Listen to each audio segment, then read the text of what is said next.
বিসমিল্লাহির রহমানির রহিম। সম্মানিত প্রিয় সুধী, আসসালামু আলাইকুম।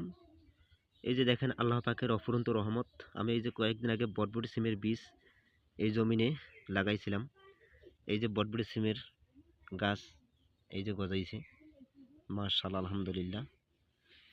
তারপর এই যে দেখেন আমার প্রজেক্টের সিস্টেম, এই যে কত সুন্দর সারি সারি পেঁপের গর্ত, পেঁপের গর্তে জৈব সার, রাসায়নিক সার সবগুলোই দেওয়া শেষ, প্রসেসিং শেষ। এখন চারা নিয়ে এসে সুন্দর করে আল্লাহর রহমতে মাদার মধ্যে লাগাবো ইনশাআল্লাহ।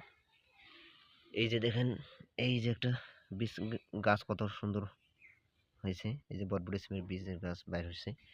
এই বটবটি সিম আমি এই জন্য লাগাইছি, কারণ এই বটবটি সিমের এত চাহিদা এবং এত দাম, এবং এগুলো এত বেশি ফলে আল্লাহর রহমতে, তা বলার ভাষা নেই।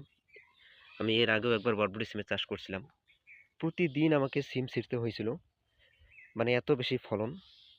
এবং মার্কেটে বটবটি সিমের কেজি সর্বনিম্ন 50 টাকা 40 টাকা অল টাইম থাকে, এর ঊর্ধ্বে 80-90 টাকাও যায়।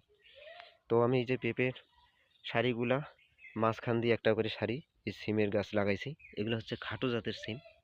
এই সিমগুলোতে কোনো জাঙ্গি লাগে না, কোনো মাচা লাগে না, একদম স্মার্ট পদ্ধতিতে নিজের মেধা খাটিয়ে, আল্লাহ পাকের দেয়া মেধা খাটিয়ে আমি এই প্ল্যানিংটা করছি যে আমার পেঁপের সাথে সাথী ফসল হিসেবে বটবটি সিম দিব। পেঁপের গাছ লাগাইতে লাগাইতে বটবটি সিমের গাছ আরও অনেক বড় হয়ে যাবে। এই বটবটি সিমের গাছ থাকবে 3 মাস, 3 মাসেতে আমার বটবটি সিমের প্রজেক্টটা শেষ হয়ে যাবে। তারপর আমি ওই গ্যাপের মধ্যে আবার আদা দিব।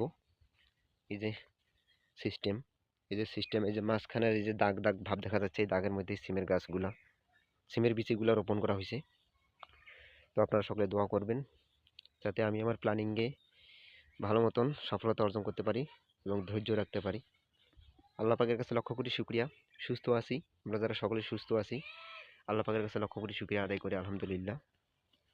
আজকেও রোদ উঠছে মাশাআল্লাহ। কালকে একটু আকাশটা মেঘলা মেঘলা ভাব ছিল। তো আপনাদের সকলের জন্য হলো শুভকামনা। আল্লাহ হাফিজ। এই যে আমার প্রজেক্টটা দেখেন, সব প্রস্তুতি শেষ, ঘেরা, বেড়া দেওয়া, সবাই আল্লাহর রহমতে অনেক উন্নতভাবে দেওয়ার চেষ্টা করছে, আল্লাহ পাক দেওয়াইছে। তো সকলে ভালো থাকবেন।